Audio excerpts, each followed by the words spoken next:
and build the trust that was probably lost there. Absolutely. And so she just absolutely blossomed in our group, and she is now running our Whitehorse location, which is the largest home hardware in the chain. Yeah. So, I mean, pretty, rags to riches story, really. Cinderella. Okay, and so what is your favorite part of the job? What, I guess, working with the people that, as you said, is really, really important to you.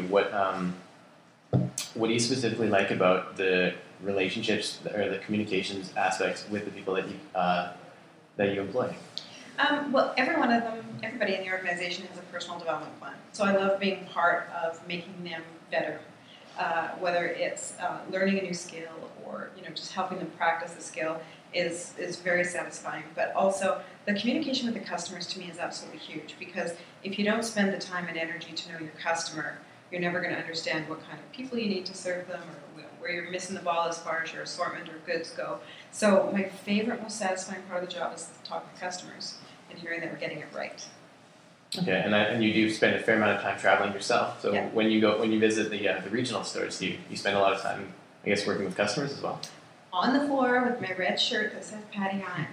Okay, Patti, if I want her to talk to me. That must be a little intimidating for some. Oh, hey, can you tell me where the... Not really, but this person can. No, they never know who I am. But I'm always like, oh, great, I've never... You knew here? Kind of. I'm from another store. Yeah. That must be fun. It is fun. It's great. Let's see. Andreas, have you got any questions that you thought of on the fly? No, it's so great. So. Yeah? Let's see. Which class is this for? This is for our organizational behavior. Okay. I'm assuming you've had similar experience with one of us. Yeah.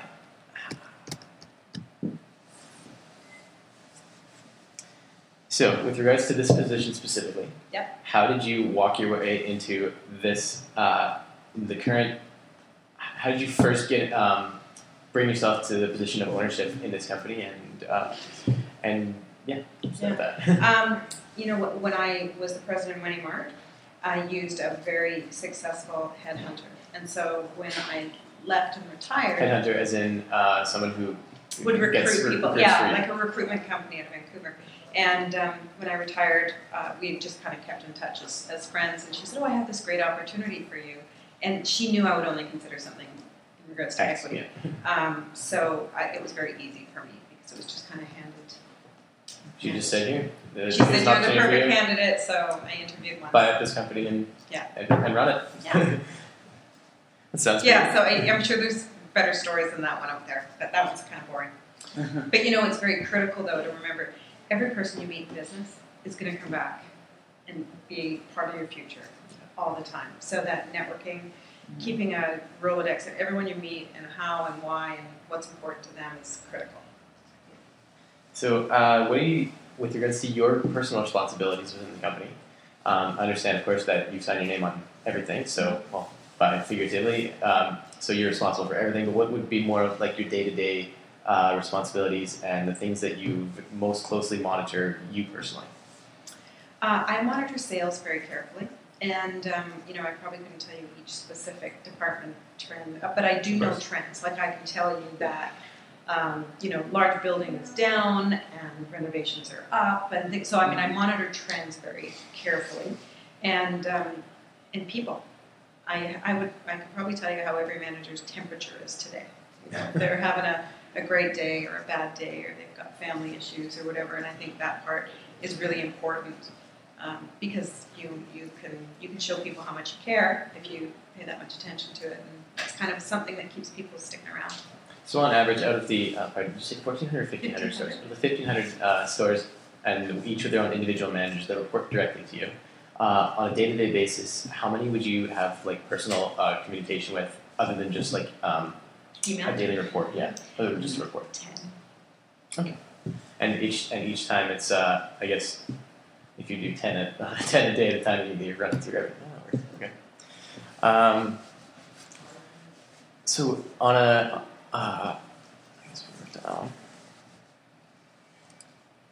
Can you describe us a situation where you put yourself in a position that allowed it to open the opportunity that you wouldn't have otherwise explored had you not put yourself out there into that position to explore it, I guess. For example, you said that this one almost fell into your lap because you had such a good relationship with the headhunter. It can be anything personally or for the company, of course. Probably Money Mart, because I had a fairly comfortable upbringing. Went to private school and, had a great university education, traveled the world. Some would say sheltered. Yeah, absolutely.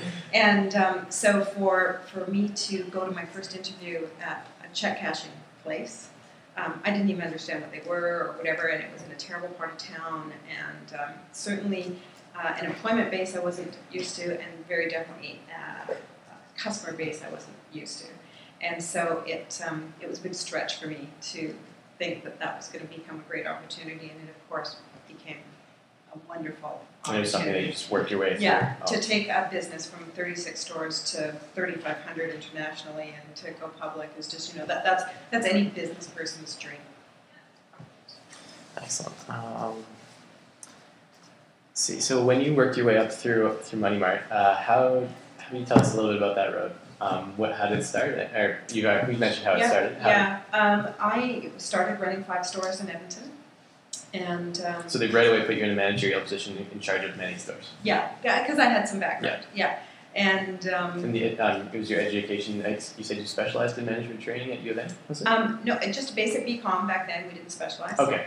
More of a finance and with major. the Hudson's Bay Company, you said that? And then there was a few other retail businesses. So I was the vice president of Acajou Canada, which was a U.S.-based company that came to Canada and expanded across Canada and then went bankrupt, which was fun. So that was another piece of great learning. But that multi-unit management was critical to the Money Mart position. So from there, I went on, because I had great success in running 5 stores, they moved me to our head office here in Victoria. And I ran the franchise program because Money Mart had a large franchise division. So we developed a larger portion of that. I implemented the U.S. franchising business, and so we kind of took that a little bit further. Then I became the Western Regional Vice President. So I ran all of Western Canada, then all of Canada, then all of the United States, and then the company. So I mean, it certainly was a progression, but it was a good one. But one that you rebuilt on each time. Yeah. And each time you reported to yourself, then in the next stage. Yeah, absolutely. Yeah. And even piggybacked a few, jumped over, leapfrogged a few along the way. But it's probably something you guys don't want to hear, but I think women who work really hard have the opportunity to do that more than men do. Guess because you stand out a little bit more. Well, we do. Lucky us. If you want to be, crazy and complain about it and go to women's groups and talk about it, it's up to you. But I would rather, fight in the trenches with everybody and just look a little different. Come out on top. Yeah. So, right now, is there anything that you are not doing as part of your work or as part of the company that you think you should be doing or that you want to be doing? We're not expanding fast enough. Because we're so lean, a lot of the acquisition targeting is done by me, and I think I need to... And that's inefficient? Yeah. Now that I understand how many targets there are out there, we need to have a better way of attacking them faster. And by targets, are you talking about smaller companies that are, I guess, in competition with yourself? Absolutely. And even vendors. There's some method to my madness of buying large vendors that we currently deal with, so that we... and are vendors actually like... people who sell us toilets, let's say. Buy the company that we sell the toilets from, because then we can charge our competitors more and have the lowest pricing. Okay. Yeah. Okay, and so right now you feel like the structure, the size is a limitation right now with the number of staff you have with regards to expansion. And I wouldn't even add full-time staff. I would probably hire a consulting company to go out and do some of the acquisitions for us, now that I understand where they are.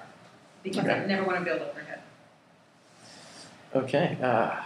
And is that, the never want to build overhead, that's